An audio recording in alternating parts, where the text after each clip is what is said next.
Hello, and welcome back. Hopefully you're beginning to notice how important it is to plan for risks. Even the simplest projects can carry some kind of risks. Remember, those risks shouldn't deter you from pursuing the project's goals. The key is to be prepared.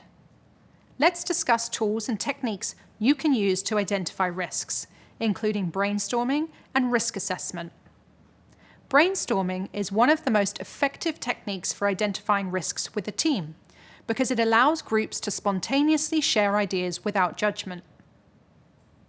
As a project manager, you will be responsible for bringing a group of people together to imagine potential risks.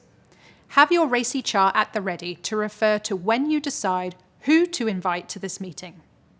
Speaking from experience, the best team for this task is a diverse one, which includes individuals from various roles, backgrounds, and experiences. Diverse teams bring different perspectives, experiences, and skill sets, and this may help you to identify risks that you may not have thought of on your own. For example, one member of your team might have experience working on multiple projects, while another newer team member might bring a fresh perspective from their previous experience on other teams. A great tool that you can use during brainstorming is called a cause and effect diagram, also sometimes known as a fishbone diagram. Cause and effect diagrams show the possible causes of an event or risk and are very useful at risk management.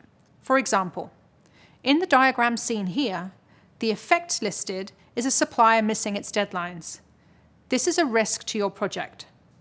On the left, you'll brainstorm potential causes that would lead to the effect, like poor delegation or a lack of tracking tools.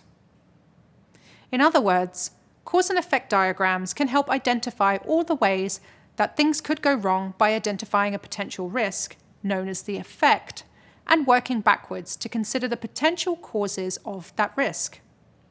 By categorizing and breaking them down into further causes, you are able to identify areas that could lead to a potential problem, like exceeding your budget or allowing scope creep to impact your timeline. As a reminder, scope creep refers to changes, growth, and uncontrolled factors that affect a project's scope at any point after the project begins. During these brainstorming sessions, you might find that your list of potential risks is quite long, and that's okay. It is a reality. You and your team cannot account for every single problem that can occur during your project. So how do you decide which risks to focus on? List the outcomes from the brainstorm in a risk register. A risk register is a table or chart that contains your list of risks. Next, you'll adopt a risk assessment technique. Risk assessment is the stage of risk management where qualities of a risk are estimated or measured. By qualities, we're mainly referring to how likely the risk is to occur and its potential impact on a project. We'll come back to this point in a moment. There are a few ways to assess risks, but one we'll focus on is creating a probability and impact matrix.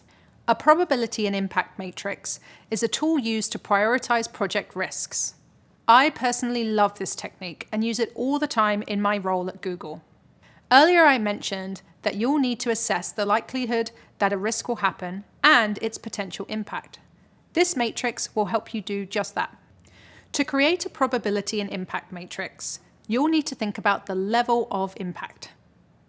Impact refers to the damage a risk could cause if it occurs. Impact is also determined on a scale of high, medium, and low. High means that if the risk occurs, it will substantially alter the project. Low means if the risk occurs, it will have a slight impact, but it's not likely to derail the project. You'll also need to think about probability.